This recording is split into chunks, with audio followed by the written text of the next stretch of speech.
Hi friends, welcome back to Shruti vanilla channel. మనం చెప్పుకుంటున్నాము వివాహ బంధాలు. బిఫోర్ వీడియోలో శారద ఆత్మహత్య చేసుకోపోయింది అని తెలిసి శివరాం ఊగిపోతున్నాడు వరకు చెప్పుకున్నాము. ఇక ఈరోజు వీడియోలోకి వెళదాం. అప్పలమ్మ ఇల్లు తుడిచి హోటల్ నుంచి కాఫీ టిఫిన్ తెచ్చిపెట్టి వెళ్ళింది. యాంత్రికంగా కాఫీ టిఫిన్ తింటున్న శివరాం మనసు శారద చేసిన పనికి కొత్తలాడుతుంది. 10 గంటల రైలు దిగి శారద వచ్చేసరికి బోనిలో పులిలా పచార్లు చేస్తున్నాడు శివరాం. సూట్ కేసు పట్టుకొని లోపలికి అడుగుపెట్టిన శారదని చూడగానే అప్పటి వరకు ఎవరి మీద చూపాలో తెలియని చిరాకు, కోపం, ఉక్రోషం ఒక్కమ్మిడిగా చుట్టుముట్టాయి. ఎక్కడికి వెళ్ళావు? తీక్షణంగా చూస్తూ అన్నాడు పళ్ళు కొరికి. ఆ క్షణంలో ఆ కోపంలో అంతకంటే మాట రాలేదు. అతన్ని తీక్షణతకి శారద మనసులో అరక్షణం బెదిరింది. కానీ అది పైకి కనపడకుండా నిబ్బరంగా చూస్తూ, మా చెల్లెల పెళ్ళికి వెడుతున్నట్టు ఉత్తరం రాసి పెట్టాను, చూడలేదా అందే సౌమ్యంగా. ఎవరిని అడిగి వెళ్ళావు? నిన్ను వెళ్ళొద్దని చెప్పాను. ఎందుకు వెళ్ళావో? గొంతు మరింత పెరిగింది. అలా నా చెల్లెల పెళ్ళికి కూడా వెళ్ళడానికి వీల్లేదని, కట్టుబడి చేసే అధికారం మీకు లేదని తెలిసాక వెళ్ళాను. శారద నిబ్బరంగా చూస్తూ అని సూట్ కేసు పట్టుకొని లోపలికి వెళ్ళబోయింది. శివరాం ఒక్క క్షణం నిర్ఘాంతపోయాడు. తనని ఎదిరించే నిర్లక్ష్యంగా జవాబిస్తున్నది శారదేనా అన్న దిగ్భ్రాంతితో అపనమ్మకంగా చూశాడు శారదని. వెంటనే అతని మొహంలో రక్తం పొంగింది. విసురుగా దగ్గరికి వెళ్ళి చెయ్యెత్తి ఎదిరించి, జవాబు చెబుతున్నావా? అంతవరకు వచ్చిందా నీ వ్యవహారం? పళ్ళు కొరికాడు. శారద ఆ కోపానికి బెదరకుండా సూటిగా తీక్షణగా చూసింది. ముందా చెయ్యి దింపండి. తిట్టి కొడితే ఇక మీదట సహించను. భార్యని మర్యాదగా చూడటం నేర్చుకోండి అంది. మరోసారి నిర్ఘాంతపోవటం శివరాం వంతయ్యింది. మొదటిసారి మాటల కోసం తడుముకున్నాడు. ఓహో, అంతవరకు వచ్చిందా వ్యవహారం? అంత పొగరెక్కిందా? మాటకి మాట జవాబిచ్చే అంత దానివయ్యావా? పో, ఎక్కడి నుంచి వచ్చావో అక్కడికే పో. నీవేం చేస్తే అదే సహించి పడంట అనుకున్నావా? పో ముందు బయటికి అని అరిచాడు. అగ్నిసాక్షిగా నలుగురెదురుగా కట్టుకున్న భార్యని పొమ్మనటం అంత సులువు కాదు. భార్యని వదిలించుకోవాలంటే చాలా తతంగం ఉంది. నేను పోవాలంటే కోర్టుకెక్కి విడాకులు ఇవ్వండి. అంతవరకు పొమ్మనే అధికారం మీకు లేదు. శివరాముకి ఇది రెండో షాక్. శారదలో ఈనాటి ఈ తీరు శివరాం ఊహించినది. అడుగడుగునా అతను ఆశ్చర్యచకితుడు అవుతున్నాడు. శారదకేం పిచ్చి పట్టలేదు కదా అన్నట్టు తెల్లబోయి చూశాడు. ఆమె అంత నిర్లక్ష్యంగా మాట్లాడుతుంటే ఏం చేయాలో తోచలేదు. పుట్టింట్లో ఎవరో ఏదో నేర్పి ఉంటారు. ఆమె ముందు తగ్గిపోవడానికి అహం అడ్డు వచ్చింది. ఓహో, అంత దూరం వెళ్ళిందన్నమాట వ్యవహారం. అంత సరదాగా ఉంటే అలాగే ఇస్తాను విడాకులు. అడుక్కు తింటూ పోదువుగానే ఉక్రోషంగా కసిగా అన్నాడు. పర్వాలేదు, ఈ బతుకు కంటే ఏ బతుకు తీసిపోదులేండి.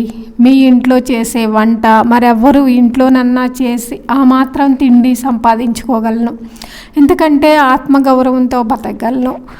అంచేత పోపో అని బెదిరించకండి నిర్లక్ష్యంగా అంది. నేను బాధపడుతున్నానని నలుగురికి చెప్పడానికే కదూ ఆత్మహత్య తలపెట్టి నన్ను నలుగురిలో అవమానం చేశావు.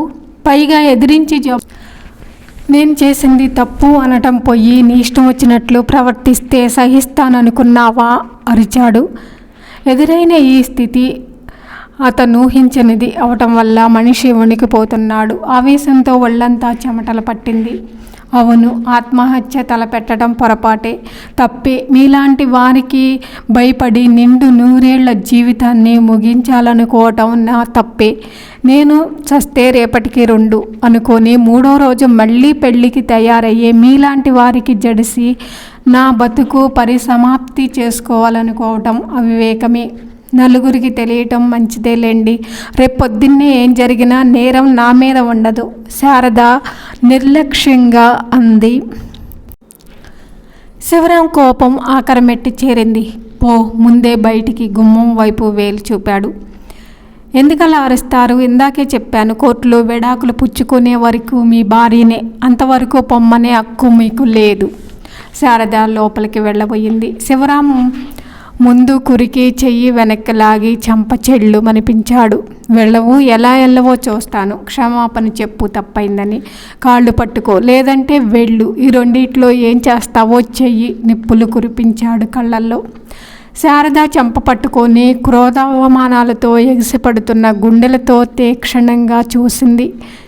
నా ఒంటి మీద చెయ్యి వేస్తే మర్యాదగా ఉండదని ముందే చెప్పాను, అయినా కొట్టారు. క్షమాపణ కోరాల్సినంత తప్పులు నేనేం చేయలేదు. క్షమాపణ చెప్పను. సరే, మీరు అక్కర్లేదనుకుంటున్నప్పుడు భార్యని గౌరవంగా చూడలేని భర్త నాకు అవసరం లేదు. ఇందాకే చెప్పాను, ఇంతకంటే ఏ బతుకు తీసిపోదని. నేను తెగించాను. ఇన్నాళ్ళు నీ జులాయి సంజాను.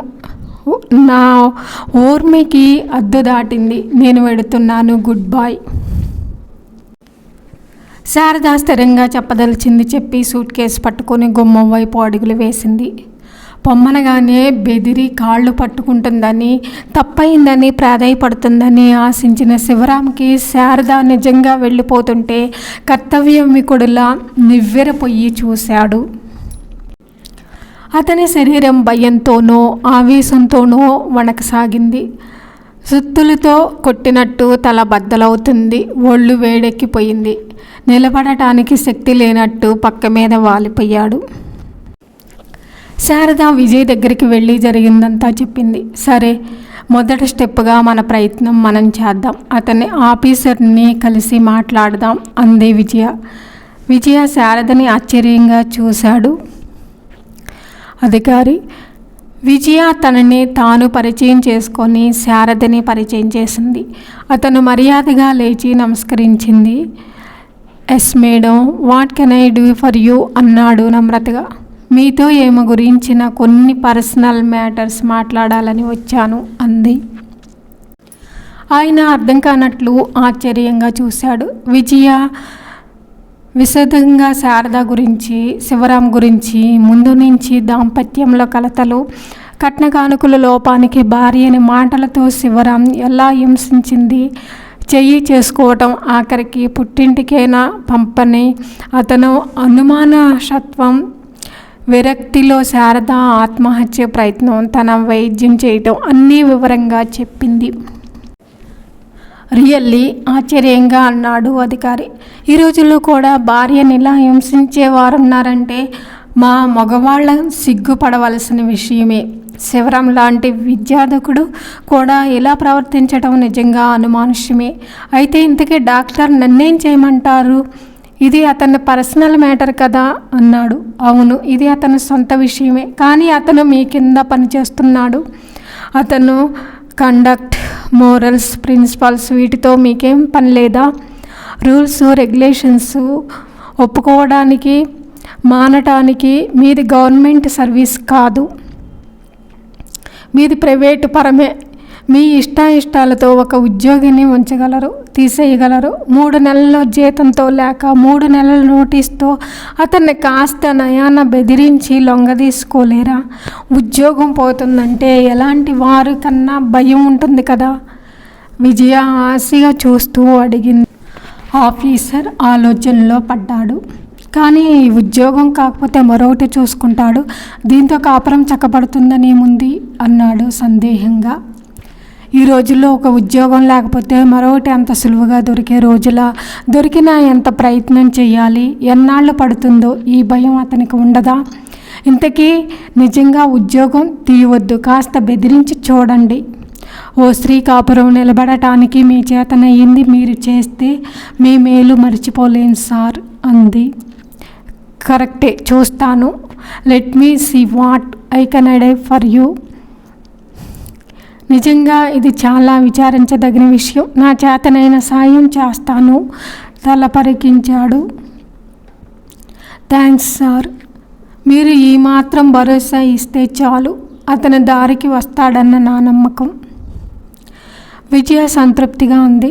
ఇంతకీ మీరు ఆమెకేమవుతారు? కుతూహలంగా అడిగాడు. తోటి స్త్రీగా ఆమెకు బంధువుని, అంతకంటే ఏమి అవ్వను. విజయ నవ్వింది. ఏ బంధుత్వం లేని విజయ ఓ స్త్రీ కోసం పడే తపన చూసి ఆశ్చర్యపోయాడు.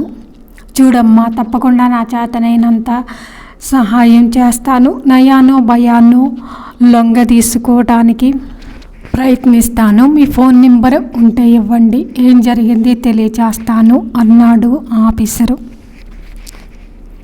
వివాహ బంధాలు తర్వాత భాగం నెక్స్ట్ వీడియోలో చెప్పుకుందాం. ఈ వీడియో మీకు నచ్చితే లైక్ చేయండి, కామెంట్ చేయండి. Please subscribe my channel. Thank you for watching.